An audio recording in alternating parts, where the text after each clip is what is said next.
few words about the contract negotiations between the United Auto Workers and the big three auto companies. I've been in touch with both parties since this began over the last few weeks and over the past decade. Auto companies have seen record profits, including the last few years, because of the extraordinary skill and sacrifices of the UAW workers. But those record profits have not been shared fairly, in my view, with those workers. Just as the Treasury Department has released a report pointing out that the most comprehensive report ever dealing with how unions are good for both union workers and non-union workers and the overall economy. Unions raise workers' wages, they said, incomes, increase home ownership, increase retirement savings, increase access to critical benefits like sick leave and child care, and reduce inequality, all of which strengthen our economy for all workers. That's because unions raise standards across the workplaces and entire industries, pushing up wages and strengthening benefits for everyone. That's why strong unions are critical to a growing economy and growing it from the middle out, the bottom up, not the top down. That's especially true as we transition to a clean energy future, which we're in the process of doing.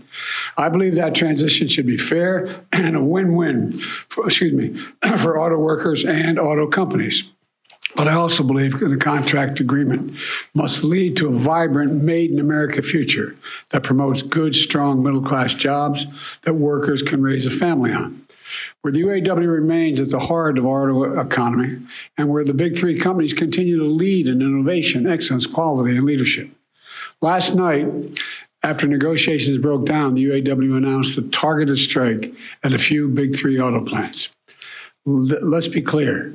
No one wants a strike. Say it again. No one wants a strike.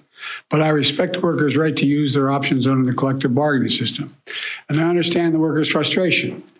Over generations, auto workers sacrificed so much to keep the industry alive and strong, especially through the economic crisis and the pandemic.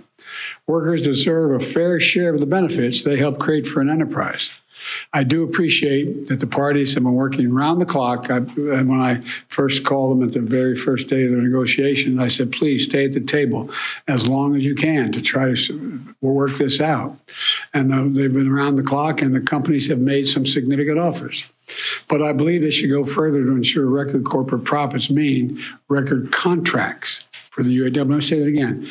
Record corporate profits, which they have, should be shared by record contracts for the UAW.